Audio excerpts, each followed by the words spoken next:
Inabangan ni Blix ang unang biyahe ng LRT Line 1 sa Dr. Santos Station sa Parañaque, alas 5 pa lang ng madaling araw. Matagal ko na itong hinihintay. Siyempre, ginhawa. Sa halagang 45 pesos, makakabiyahe ang mga commuter tulad niya mula Dr. Santos Station hanggang sa Fernando Poe Jr. Station sa Quezon City na hindi lalagpas ng 1 oras. Umaarangkada na ang mga biyahe sa unang 5 station sa LRT Line 1 Cavite Extension.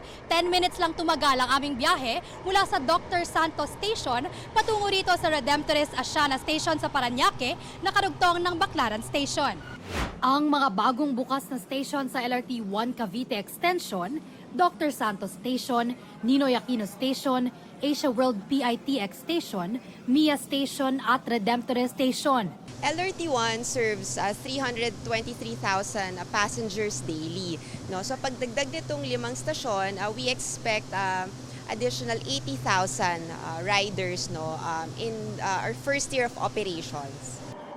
Ang Asia World PITX Station, konektado mismo sa 3rd floor ng PITX. Yung pagpasok mo sa trabaho or kamukha nito, may lakad kami na meron kami dapat na i-meet ng the time, magagawa namin yun.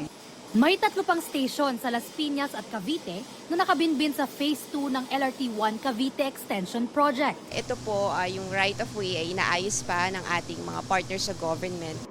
Tuwing may banta naman ng bagyo, sabi ng LRMC, fully operational ang LRT 1 kahit ang lugar ay nasa ilalim ng signal number 1 o 2. Automatic na walang biyahe rito kapag umabot na ng signal number 4. Para sa GMA Integrated News, Bea Pinlac, nakatutok 24 oras.